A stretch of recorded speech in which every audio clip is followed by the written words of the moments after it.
Voilà, c'est parti. Donc, surtout, enfin, de toute façon, en plus, vu qu'il n'y a pas grand monde, n'hésite pas à m'interrompre à tout moment si s'il y a une question ou un truc qui est pas clair. Alors, bon, c'est un peu, voilà, c'est la première fois qu'on fait ça, donc peut-être un temps d'adaptation pour moi à l'outil. Alors, donc voilà, donc là, les flux RSS, donc c'est une des dernières fonctionnalités donc qu'on a ajoutées sur le site public ClickNav qui permet donc de suivre on va dire de suivre l'actualité donc de ClickNav, c'est-à-dire notamment de nouvelles observations qui sont euh, qui sont saisies. Alors déjà, donc un petit peu de généralité donc sur ce qu'est un flux RSS. Donc un flux RSS, très concrètement, en fait, un fichier, c'est un simple fichier qui est structuré. Donc c'est ce qu'on voit sur la. Alors, je ne sais pas si on voit ma souris, je pense pas. Bon, bref, donc c'est ce qu'on voit sur la partie droite. Donc c'est une partie qui est pas, c'est quelque chose qui n'est pas forcément facilement lisible pour un humain. C'est pas le but. Le but c'est justement que ça soit lisible par une machine. Donc tout site web qui publie du contenu, donc c'est-à-dire un blog, un forum, en l'occurrence nous une base de données, donc c'est un site qui est mis à jour, peut en gros diffuser, donc structurer son nouveau contenu pour le diffuser sous la forme d'un flux. Donc voilà, c'est simplement informatiquement, donc ça se traduit par la mise à disposition donc d'un mise à disposition publique d'un fichier structuré qu'on voit sur la droite.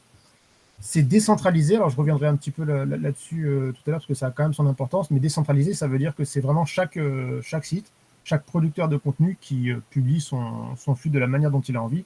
Il n'y a pas forcément besoin d'abonnement au sens administratif ou de passer par un tiers ou autre.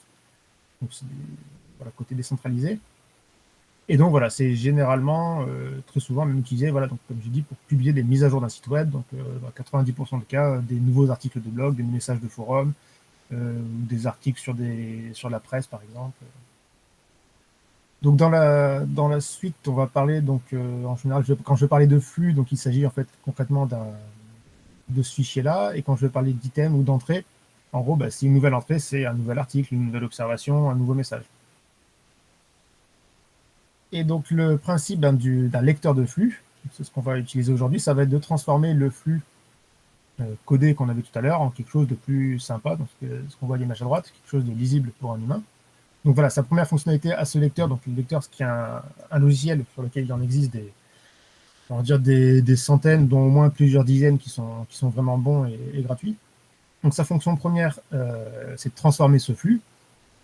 C'est aussi de le consulter pour vous, puisque voilà, l'idée, c'est que si vous êtes abonné à 50 flux, donc à 50 sites différents, le principe, c'est justement de ne pas vous aller voir s'il y a du nouveau ou pas, parce que peut-être qu'il y a des sites qui publient qu'un seul message tous les mois ou tous les ans. Donc voilà, l'idée, donc, c'est que le lecteur de flux consulte à votre place ces flux et vous indique s'il y a une nouveauté ou pas sur chacun des flux auxquels vous êtes abonné. Et enfin, alors tous les lecteurs de flux ne le font pas, mais c'est une fonctionnalité essentielle. En gros, tous les bons lecteurs de flux le font, c'est la partie filtre. C'est-à-dire qu'en fait, le lecteur de flux ne doit pas simplement vous restituer tout ce qu'il trouve sur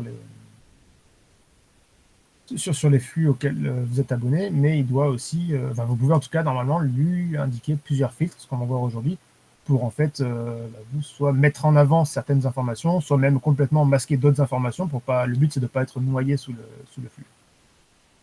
Dans le fonctionnement, grosso modo, ça marche un petit peu. Alors, je fais un petit peu un amalgame, un petit peu comme une boîte mail, c'est-à-dire que le principe c'est que vous avez une petite icône, une petite notification. Alors chaque lecteur a ses spécificités, mais voilà, le principe c'est toujours le même, c'est que vous avez une petite notification, une petite icône qui vous indique quand il y a je vais parler de, je reviens avant, donc je parlais d'entrée, donc une nouvelle entrée, un nouvel article qui est disponible et qui est non lu. Hop. Après, alors sans forcément m'étendre trop, mais en fait les flux RSS étaient très présents sur Internet il y a une dizaine d'années. Ça tend un peu, alors, pas à disparaître puisque ça reste quand même bien présent. Mais en fait, il faut savoir qu'il y a 5 à 10 ans, c'était surtout géré par défaut par les navigateurs. C'est-à-dire qu'en fait, peut-être que vous vous rappelez le, le petit logo qu'on voit au début sur la droite. On avait ce logo-là assez fréquemment dans les navigateurs qui permettait de s'abonner directement au flux, puisqu'il y avait un lecteur de flux intégré dans le navigateur. Donc le navigateur, c'est Firefox, Chrome ou autre. Depuis quelques années, c'est plus géré nativement, c'est-à-dire que ça s'utilise via un plugin, donc forcément, ça tend un peu à le faire disparaître. En fait, la raison à ça, c'est qu'aujourd'hui, indirectement, on consomme, on dit qu'on consomme un flux, donc on consomme souvent des flux, mais maintenant, on a moins de contrôle dessus, puisqu'en général, l'information, vous la recevez par les réseaux sociaux, par les sites type Google News ou autre. Ce qui fait qu'en fait, il y a des organismes, donc Facebook, Google, Twitter ou autre, qui créent ces flux pour vous. Donc du coup, bah là, on voit du coup qu'on n'est plus du tout dans quelque chose de décentralisé, puisqu'en gros, tout passe par Google ou Facebook, et c'est plus directement entre vous et le producteur. Donc ça peut poser quelques problèmes, dans le sens où déjà, Facebook, quand il vous propose, enfin, Facebook ou n'importe lequel, hein, mais quand il vous propose un contenu, en général, il essaie de vous proposer quelque chose qui va vous intéresser, mais sur la base, pas de quelque chose que vous avez vous explicitement demandé, c'est-à-dire il va déduire de votre profil. En plus, il va vous présenter quelque chose qui statistiquement est susceptible de vous intéresser, c'est-à-dire souvent des choses très, on va dire, mainstream. Alors que là, justement, nous, pour la partie veille naturaliste, on cherche quelque chose de très pointu, on veut une information sur telle espèce, qui relève du niveau de l'expertise. Et surtout, pour les producteurs de contenu, ça pose un problème, puisqu'en fait, si on veut être visible sur ces flux, qui sont du coup des flux moins fins, on va dire, depuis les flux réseaux sociaux, ça veut dire se concentrer surtout sur la forme et pas tellement sur le contenu. C'est-à-dire voilà, ce qu'on appelle un titre un petit peu aguicheur, quelque chose qui donne envie de cliquer, et beaucoup moins voilà, sur vraiment le cœur de l'information. Donc ça, voilà, c'est pour ça, proposer des flux RSS via ClickNet, c'est aussi un petit côté, on va dire, militant de ce côté-là, pour un petit peu retourner vers une décentralisation du web. Voilà, c'était une petite aparté, enfin voilà, juste pour expliquer que forcément c'est une technologie qu'on peut avoir l'impression que ça disparaît parce que c'est beaucoup moins présent. Ça reste utilisé par les professionnels de la veille parce que justement par rapport au flux habituel, on peut sélectionner très finement ce qu'on veut voir et être sûr de ne pas passer à côté d'une information importante. À titre d'exemple, par exemple, un loup qui est vu quelque part en Picardie, même sans avoir de flux, vous aurez l'info parce que c'est quelque chose de très médiatique. Donc, avec un peu de chance, on peut que vous ayez un profil Facebook ou autre où on voit que vous êtes abonné à des pages naturalistes. Vous aurez cette info-là. Par contre, une punaise, parce que vous vous intéressez aux punaises en particulier qui a été découverte, là, pour le coup, cette info-là ne sera pas forcément reprise par les médias et donc ne vous parviendra pas forcément si vous n'avez pas on va dire des abonnements corrects sur les flux. Donc avant de passer vraiment sur la partie PicNat, je vous mets juste ici en lien donc d'autres sites en fait c'est une recherche que j'ai fait ce matin qui proposent également des flux. Déjà il y a Picardie Nature donc là ça a été mis en place il y a longtemps, en fait je l'ai un petit peu redécouvert, donc qui permet d'avoir toute l'actualité de l'association, donc en gros ce que vous retrouvez ici. Peut-être pour que ça soit plus concret, je vais vous montrer rapidement comment ça s'affiche dans le lecteur de flux. Vous voyez sur la gauche, on voit les flux auxquels je suis abonné, donc c'est Picardie Nature, et en fait ici voilà, je retrouve en temps réel, toutes les dernières nouvelles.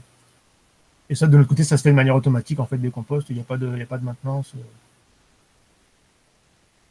Et juste, je m'arrête 2 secondes. Olivier, est-ce que tu avais pu installer le plugin FeedBro? Non, pas encore, justement, je suis en train d'essayer de l'installer là. D'accord, ok. Tu me dis du coup si tu veux qu'on regarde ensemble. Ou ça se passe bien ou pas du coup l'installation a priori? Ouais, c'est bon, je suis en train de chercher. Ouais, je vais le tester, puis si j'ai des questions, je te la poserai. Ça marche, ok. Puis, au pire, on reviendra en arrière si besoin.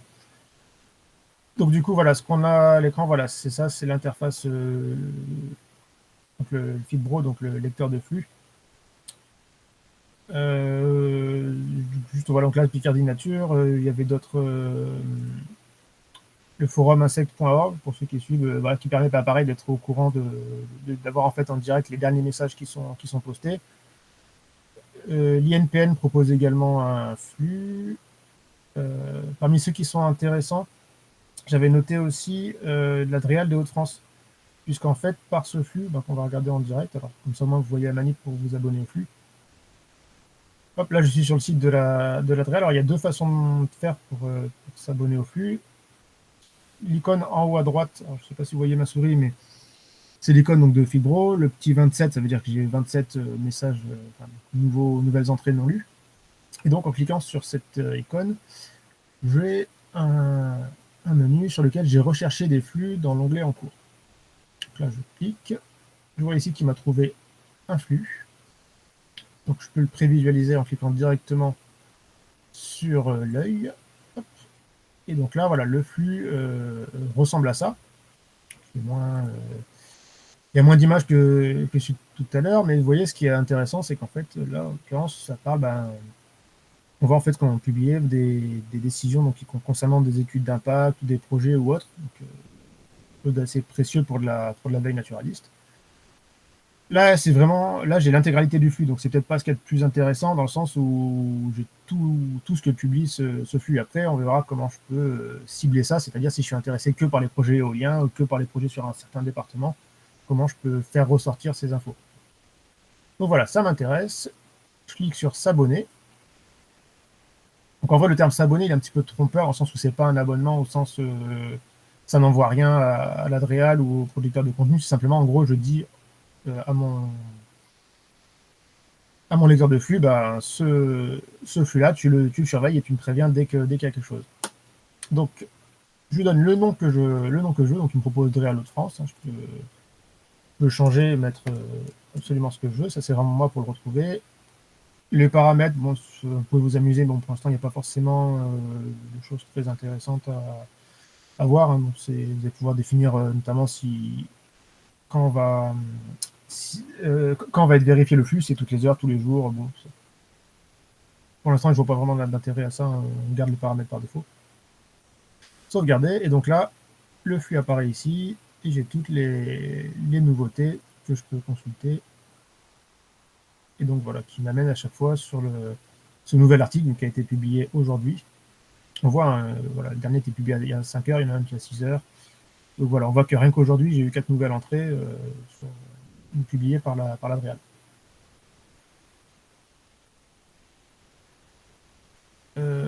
Voilà, après, c'est des sites vraiment que j'ai sélectionnés au hasard. Il y en a beaucoup. Tout à la fin, on verra si on a un peu de temps comment on peut faire pour utiliser ça avec les sites qui ne proposent pas de flux, puisque il y a certains bidouilles, on va dire, qui permettent voilà, de créer virtuellement des flux à partir de sites qui n'en proposent pas. On verra ça après, si ça intéresse.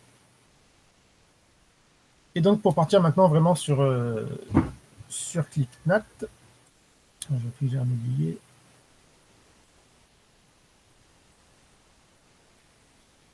Donc sur ClickNat, on propose deux flux différents. Enfin, on propose deux types de flux différents, puisqu'en fait, on propose une infinité de flux, vous allez comprendre pourquoi. Donc on a des flux basés donc, sur les territoires ou sur les taxons. Donc le but de ces deux flux, c'est soit d'être au courant de toute nouvelle observation d'un taxon en particulier, donc espèce ou même taxon supérieur, hein, l'épidoptère, et puis être au courant de toutes les observations de l'épidoptère. Donc le flux taxon qui permet d'être au courant donc, de toute nouvelle observation d'un taxon, et les flux territoires qui permettent d'être au courant de toute nouvelle observation sur un territoire donné, donc une commune. Donc là, dans ce que j'ai rendu disponible, c'est commune ou communauté de communes, enfin, ou OPCI. Pour accéder à ces flux, depuis le site ClickNat, il suffit d'aller donc sur une fiche espèce. Donc je prends au hasard cette espèce-là.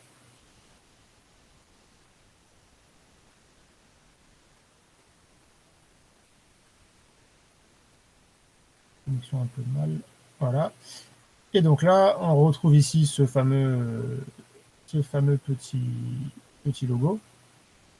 Et là, c'est vrai que je vous avais parlé, il y avait deux façons donc, d'avoir les flux. Donc c'était soit, donc, ce que je vous ai montré tout à l'heure, rechercher des flux dans l'onglet en cours. Alors sur ClickNat, l'accès au flux est un peu long. C'est purement un problème d'optimisation sur lequel je travaillerai si les flux sont beaucoup utilisés. Après, c'est pas gênant en soi, puisqu'en fait, l'accès au flux, c'est votre logiciel qui le fait, donc c'est pas vous qui allez subir les lenteurs. Donc là, voilà, il nous a bien trouvé un flux. je m'abonne pas puisque je vous montre la deuxième façon de faire. Ça marche pareil sur n'importe quel site. Quand vous avez ce petit logo, faites un clic droit, copiez l'adresse du lien, et ensuite, à partir de mon lecteur de flux, j'ajoute un nouveau flux, donc pareil, ce petit icône, hop, coller. Alors je peux faire charger pour vérifier que le flux fonctionne bien, donc c'est cette fameuse partie-là qui est un peu longue, mais que je verrai pour optimiser. Normalement, s'il charge bien, il me trouve voilà, le titre du flux, donc observation de OP Ferrata Donata, sauvegarder. Et donc là, c'est en train de charger. Oui, sauf que pas de bol, j'ai pris un flux vide. Bon, bah, ça arrive. En fait, le flux est vide simplement parce que les flux représentent donc les observations des 15 derniers jours. Donc simplement, il n'y a pas d'observation des 15 derniers jours. Donc je vais prendre une espèce plus commune, par exemple le renard. Donc là, il y a pas le flux est vide, mais ça ne veut pas dire que voilà, je suis bien abonné à celui-là, ce qui veut dire que si demain il y a une observation de cette espèce-là, je serai tenu au courant. Et en général, les lecteurs de flux sauvegardent les anciennes entrées.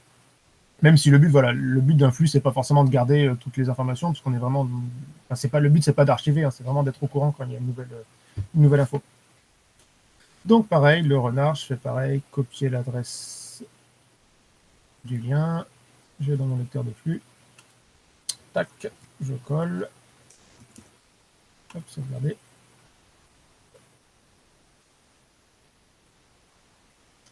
Et là, il y a un petit peu plus de choses. Donc, on voit voilà, qu'aujourd'hui, il y en a eu 2. Hier, il y en a eu 2.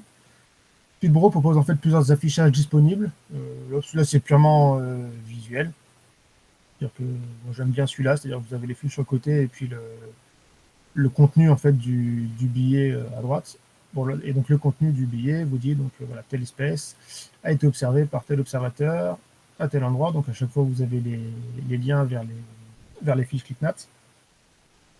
Ici des éléments de taxonomie qui ne sont pas intéressants en soi, mais qui seront utiles pour faire des filtres. La date et puis une image d'illustration. Donc là, bon, à chaque fois, c'est toujours la même espèce, hein, donc c'est toujours la même image. Il faudra réfléchir à éventuellement mettre l'image de l'observation, pas l'image de l'espèce. Ça fait partie des améliorations à prévoir. Et deuxième type de flux, c'est les flux de territoire. Donc c'est exactement le même principe.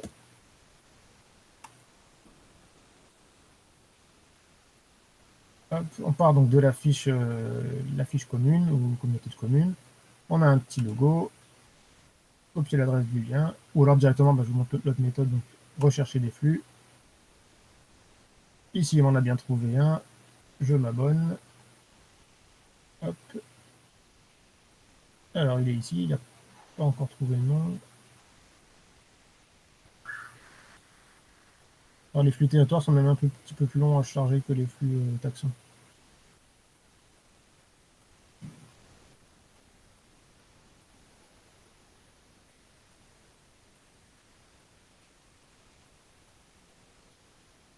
Bon, pendant qu'il charge.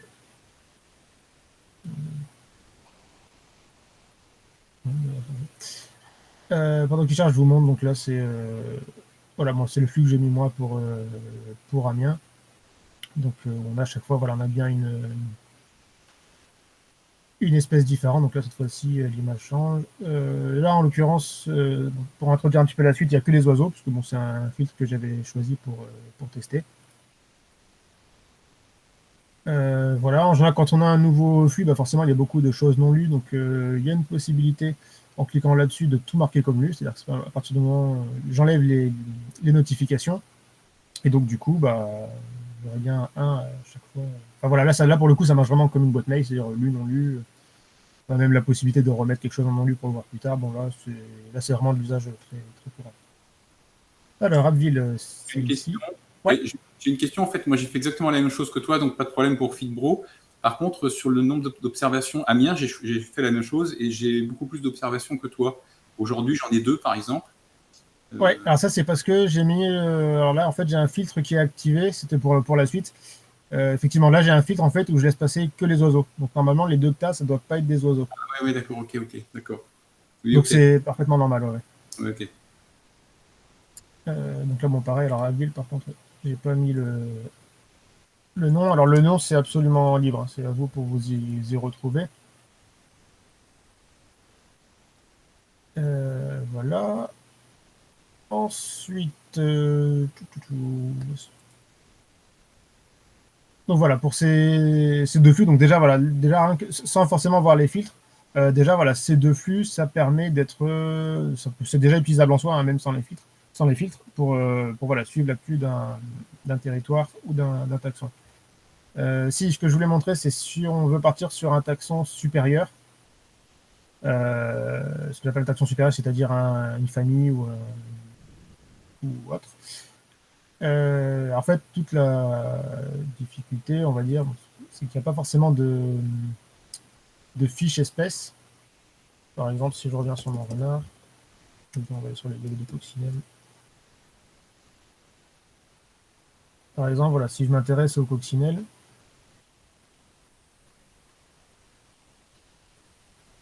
bon là c'est une petite bidouille, on pourra voir éventuellement pour rendre ça plus intuitif, mais en fait, le principe du flux, je vais vous montrer l'adresse, c'est qu'en fait, hop, vous voyez, c'est une adresse comme ça.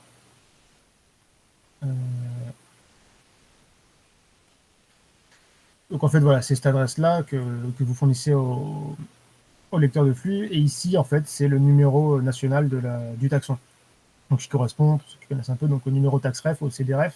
Donc en fait, en gros, pour avoir le flux sur une famille, donc pour avoir un flux sur un taxon supérieur à l'espèce, il suffit juste de connaître son CD-nom et de le remplacer ici.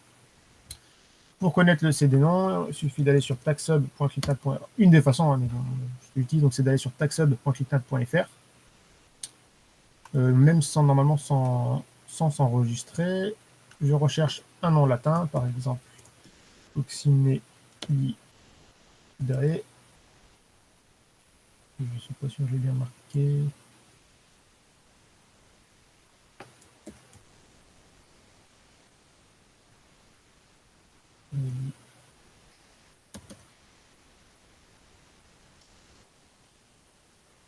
Je vais y arriver.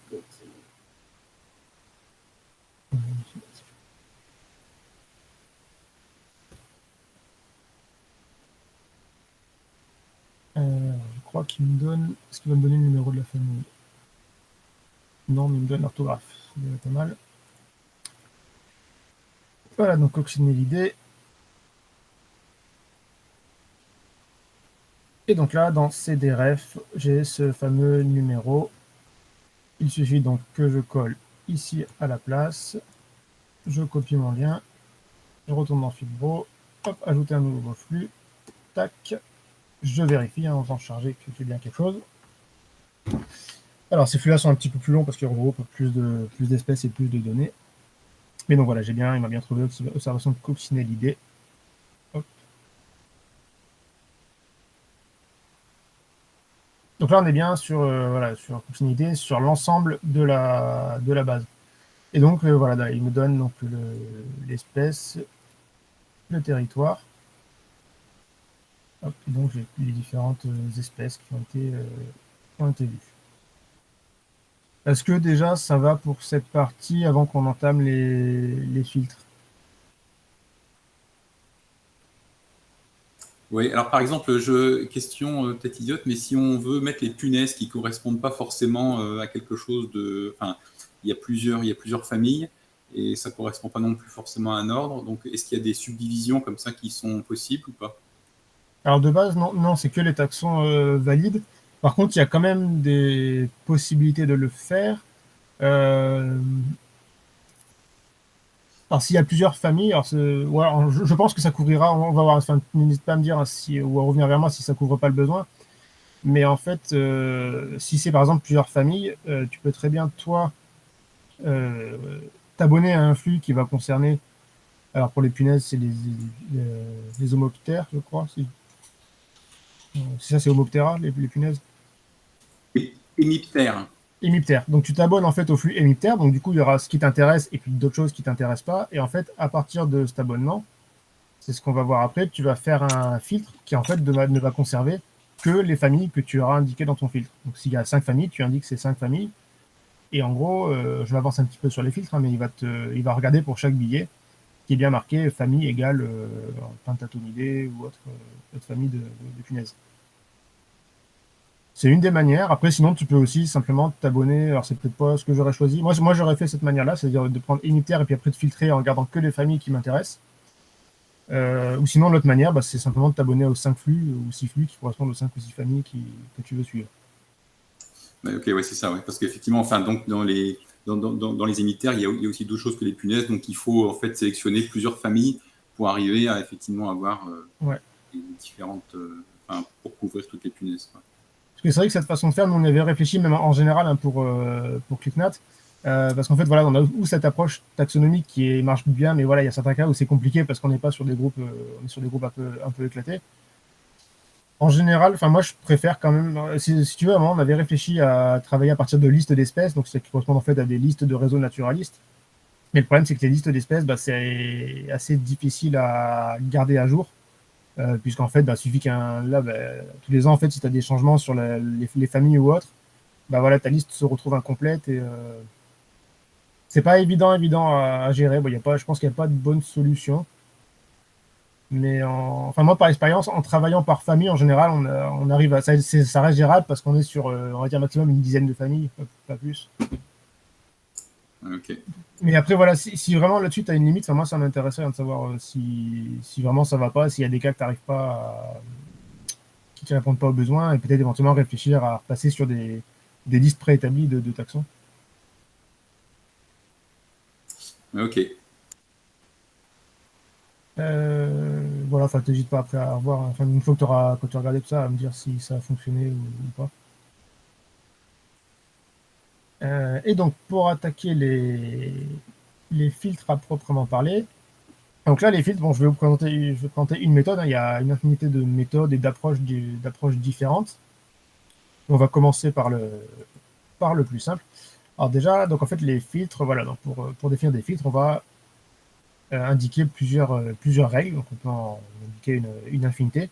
Et donc du coup, pour chaque message, donc chaque entrée qui arrive, le lecteur de flux va la confronter à une règle et puis voir en fonction s'il valide ou pas la règle, qu'est-ce qu'il en fait.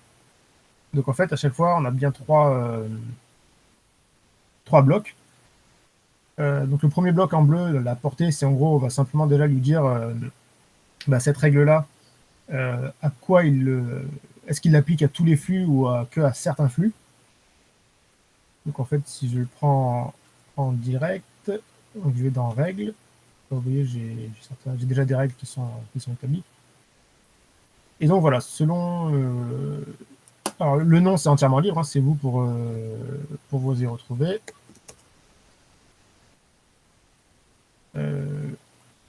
Alors ça, ce champ-là, je vais le laisser un petit peu de côté, je ne l'expliquerai pas bien pour l'instant, mais en gros, pour tout ce qu'on a à faire nous, c'est quand l'article est consulté. En gros, sans forcément m'étendre là-dessus, mais là c'est pour un usage plus avancé, puisque en fait les règles servent à définir plusieurs actions qui peuvent être des actions telles que se connecter à d'autres sites, à d'autres logiciels. Je ne les connais pas forcément toutes, mais post-URL, donc c'est voilà, il va sur une URL, il joue un son, il lire une URL, enfin bref.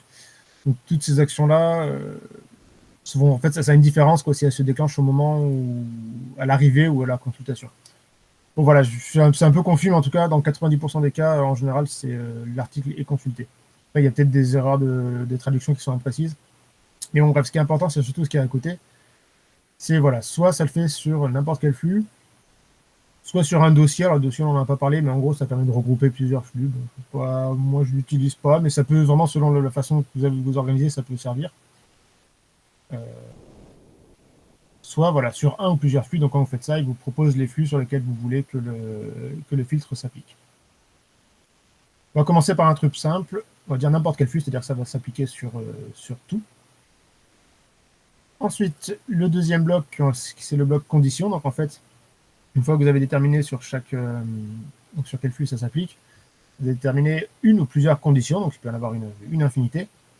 C'est en fait chaque condition, c'est une ligne, c'est quelque chose que le lecteur de flux va vérifier. Et en gros, pour chaque ligne, la ligne, en fait, elle peut avoir que deux états, elle peut être vraie ou faux. C'est une façon de voir la chose, c'est-à-dire, si je le fais en direct, donc par exemple, le premier filtre, c'était donc de chercher les infos qui vous concernent vous personnellement, donc c'est-à-dire, je vais regarder dans tous les flux s'il y a un flux qui contient le texte débat, qui est mon nom de famille, donc ça veut dire que ça me concerne, ça va m'intéresser de savoir en particulier ce que c'est. Donc du coup, mais c'est une condition très simple, donc c'est l'article dans le contenu, donc on peut chercher dans le contenu l'auteur, le titre ou l'URL, en général c'est dans le contenu qu'on recherche. Le contenu contient du texte, donc je peux dire contient du texte, ne contient pas de texte, contient un mot parmi une liste que je lui donnais. Donc en l'occurrence, pour cet exemple-là, je pourrais dire du texte ou un mot. Il correspond exactement à une valeur, bon ça je vois pas tellement dans quel cas on peut l'utiliser ici, commence, bon, voilà, le plus utile voilà, c'est contient du texte, mais sachant que voilà, il y a tout ça qui permet de faire des règles vraiment très fines si vraiment vous voulez aller jusque là.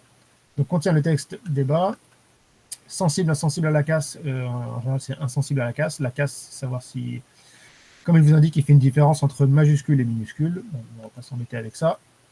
Donc là j'ai une seule condition, je pourrais en mettre une deuxième, et en fait, le premier champ, je vais dire si en gros,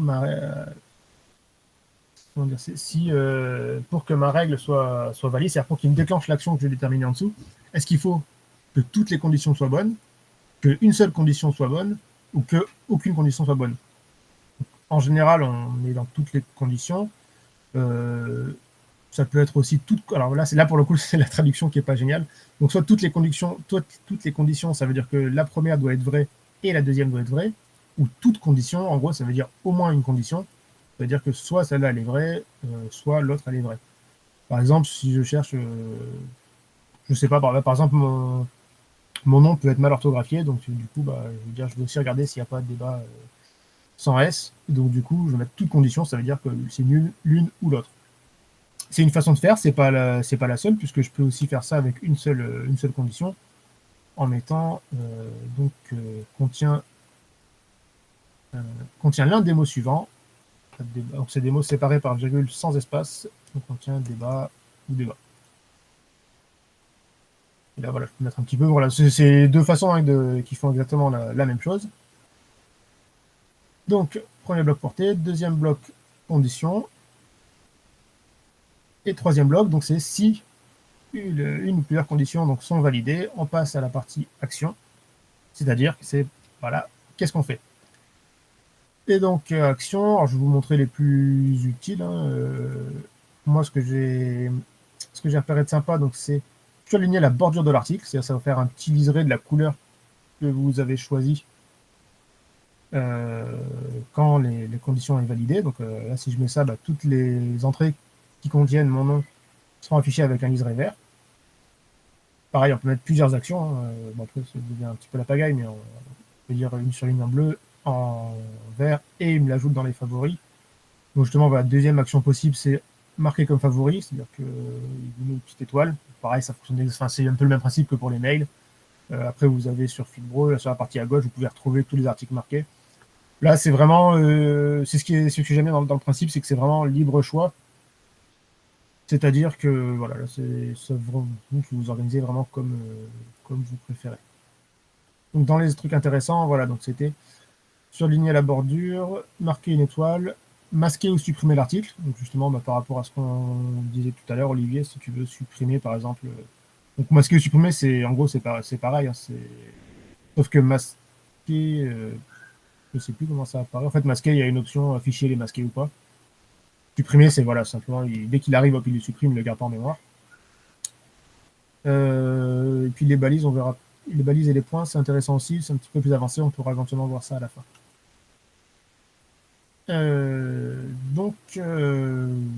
Voilà, moi j'ai déjà par exemple, moi j'ai déjà fait un truc qui s'appelle Mesops, qui va rechercher mon nom sans faute d'orthographe dans tous les flux et y mettre un liseré vert.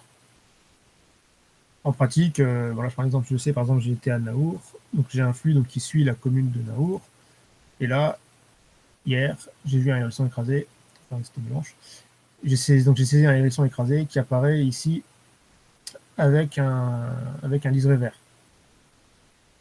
En dessous, vous avez plein d'observations avec un liseré rouge. Je vais vous montrer à quoi ça sert, enfin pourquoi elles ont ça après. Donc j'étais un petit peu vite. Voilà, donc le premier exemple, c'était de mettre un filtre sur vos propres observations.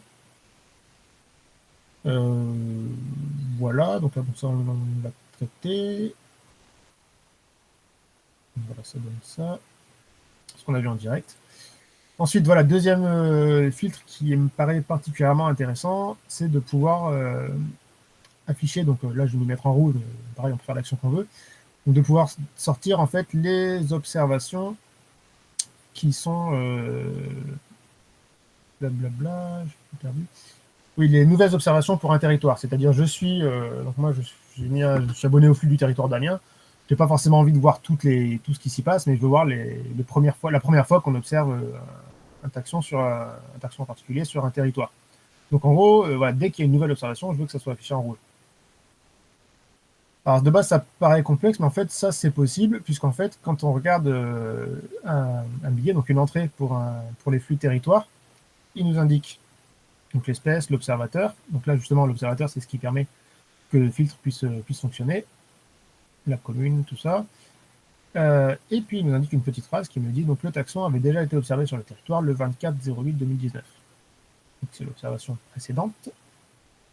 Et là, si je regarde une autre entrée, voilà, là, il me dit il s'agit d'un nouveau. Donc c'est la première observation, donc il me dit en gras il s'agit d'un nouveau taxon pour le territoire. Là, en l'occurrence, il y en a beaucoup, parce qu'il y a David qui a été a priori faire une chasse de nuit, donc on a beaucoup de nouveaux taxons. Et donc, du coup, voilà, en fait, mon filtre, simplement, ce qu'il va faire, c'est qu'il va chercher s'il y a cette phrase ou pas dans le billet.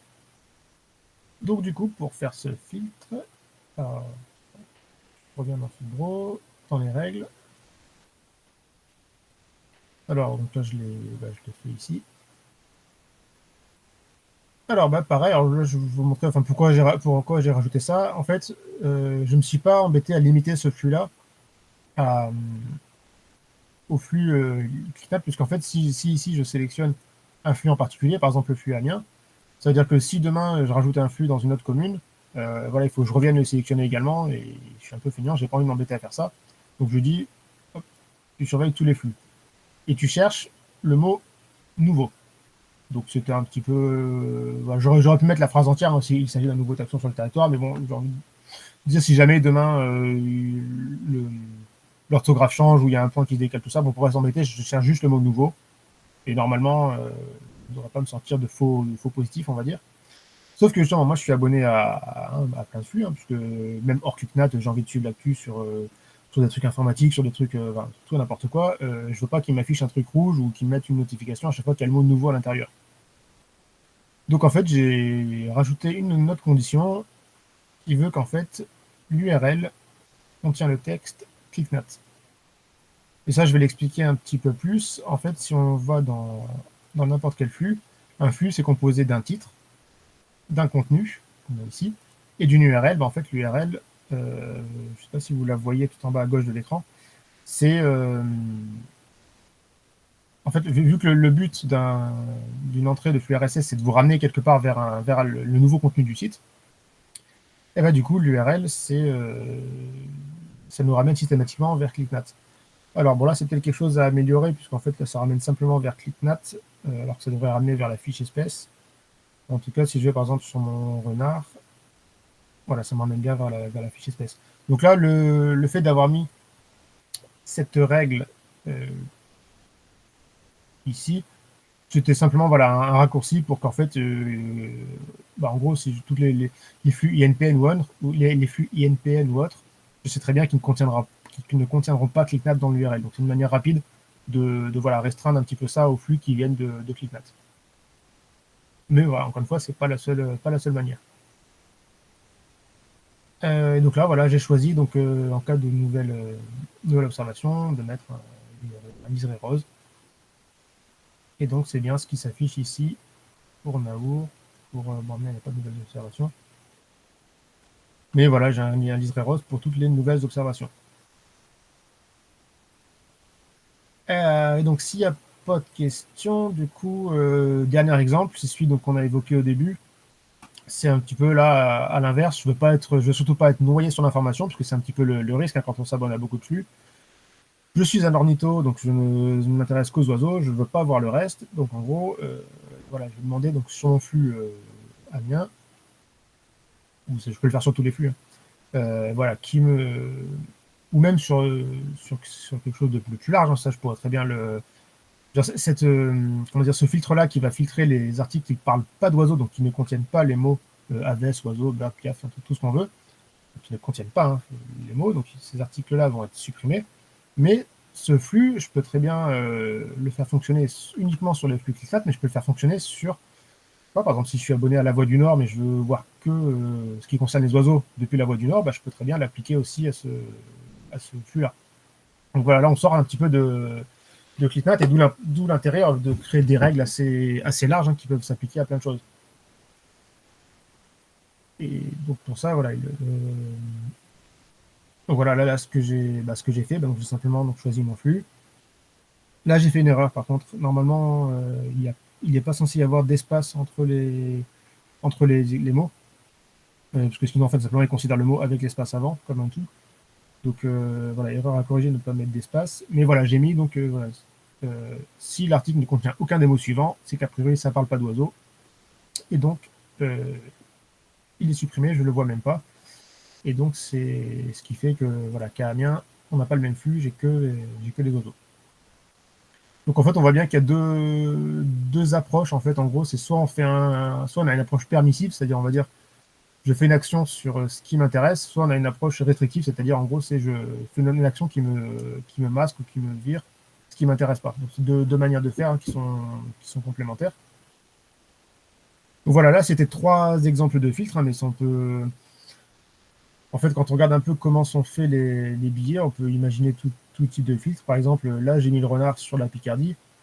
Mais si ce qui m'intéresse, c'est que le renard dans le pays de Valois, par exemple, bah, je peux aussi filtrer sur, sur le terme qu'on trouve ici. Inversement, comme on a vu tout à l'heure, par exemple, si je suis sur un territoire que je m'intéresse qu'aux coléoptères, bah, je peux très bien ne conserver que. Donc en fait, c'est pour ça, voilà, c'est à ça que ça sert du coup cette entrée ici taxonomique. Je peux ne conserver que les billets qui contiennent le mot Coleoptera, ou au contraire, je peux supprimer tous les billets qui contiennent le mot Coleoptera ou Hexapoda. Là, c'est vraiment, voilà, ça peut être très très fin, on peut faire des choses très très tordues. Bon, l'idée c'est de rester simple pour rester organisé, hein, parce que bon, le but c'est quand même de s'organiser un minimum et de surtout pas finir. Vous voyez, comme moi, là, c'est un petit peu mal fait. Parce que pour moi, quand on arrive là à 54 trucs non lus, c'est qu'a priori, bon, c'est pour l'exemple, mais a priori, il y a des choses qui sont pas forcément très, très pertinentes. Voilà, dans les fils, donc il y avait la possibilité de marquer une étoile. Donc en fait, marquer une étoile, c'est ici. Vous voyez, ça me le met simplement en favori. Donc à la niveau affichage, bah, ça me met une petite puce. En gros, c'est une puce, quoi. C'est-à-dire ça apparaît en rouge ici. Là, il me sort, quand je fais ça, en fait, il me sort tous les articles marqués d'une étoile, quel que soit le flux duquel ils viennent. Hein.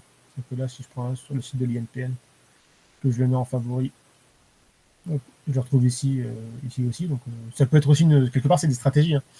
Ça peut être une stratégie que d'appliquer des règles qui vous mettent une étoile aux articles qui vous intéressent et vous ne consultez que les articles dans cette catégorie-là. Là, voilà, je me répète, mais il y a des dizaines et des centaines de façons de faire. On n'a pas encore parlé des dossiers, des balises, mais c'est pareil, c'est une autre façon de voir les choses. Bah voilà pour la partie filtre. En fait, donc là, on arrive vers la fin du webinaire. Je ne sais pas si déjà là sur la partie qu'on a vue, s'il y a des questions, s'il y a des choses à approfondir ou à préciser. Non, pour moi, c'est très clair. Hein. C'est vrai que c'est hyper intéressant. En fait, c'est une sorte de requête de la base de données un peu sur mesure, quoi. Donc, c'est ça, enfin de la base de données et même d'autres sources en fait. Oui, oui, oui. C'est un très bel outil. Donc c'est vrai que si demain l'ensemble des bases pouvait proposer ça, c'est vrai que ça pourrait permettre de construire des trucs assez sympas. Ouais. Donc là, voilà d'autres outils dont je ne vais peut-être pas parler maintenant, puisqu'il est déjà 8 heures, et puis bon, on pourra, enfin, ça n'empêche pas que si si ça vous, enfin vous qui regardez la vidéo en diffusion, ou toi, Olivier, si ça t'intéresse, donc de revenir dessus, hein. Donc là, le principe des tags, c'est de regrouper les articles, en fait. C'est-à-dire, par exemple, tout ce qui parle du loup, je me crée un tag loup. Donc en fait, un tag, c'est une étiquette, c'est ce qu'on trouve ici.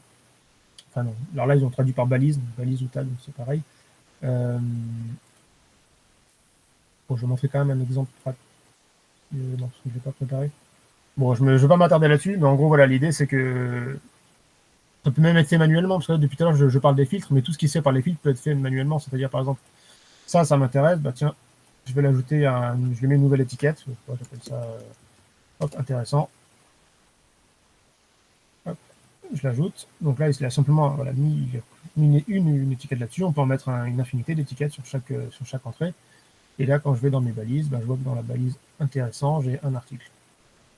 Et donc, l'article qui vient de ça, même si ça vient d'un autre flux, donc là, c'est les nouvelles du SIMP, hop, je rajoute l'étiquette. Et n'importe quoi.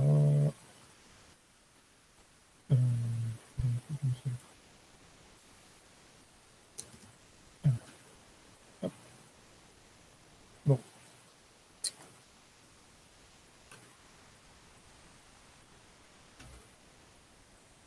Bon, désolé, ça va pas. Je sais pas, j'ai un petit problème d'affichage.